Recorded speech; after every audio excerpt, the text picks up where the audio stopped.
बाल हनुमान और उनके शाप की कथा। सूरज की पहली किरणों के साथ आकाश में उजाला फैल चुका था। बाल हनुमान अपनी चंचलता और अद्भुत शक्तियों के लिए प्रसिद्ध थे।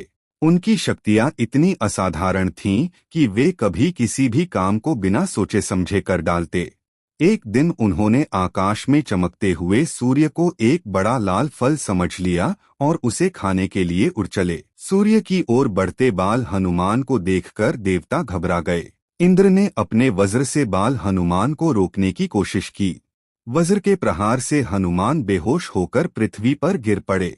यह देखकर उनके पिता पवनदेव बहुत क्रोधित हुए और उन्होंने पूरी सृष्टि में वायु का प्रवाह रोक दिया। संसार में हाहाकार मच गया। तब देवताओं ने पवनदेव को शांत किया और बाल हनुमान को अमरता, अद्भुत बल और अन्य कई वरदान दिए। वरदान पाकर बाल हनुमान और भी चंचल हो गए। वे अपनी शक्तियों का उपयोग खेल खेल में करते और कभी कभी ऋषिमुनियों की तपस्या में बाधा डाल देते। एक दिन उन्होंने एक वन में यज्ञ कर रहे ऋषियों की पूजा सामग्री इधर उधर फेंक दी और यज्ञ कुंड के चारों ओर उधम मचाने लगे। यह देखकर ऋषि क्रोधित हो गए।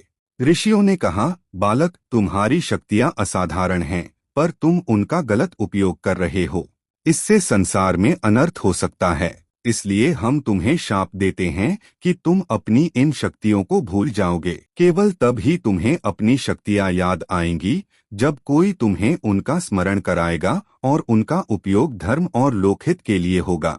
हनुमान जी ने अपनी गलती समझी और ऋषियों से क्षमा मांगी। ऋषियों ने उन्हें आशीर्वाद देते हुए कहा कि यह शाप उनके लिए वरदान सिद्ध होगा, क्योंकि इससे वे अपनी शक्तियों का दुरुपयोग नहीं करेंगे।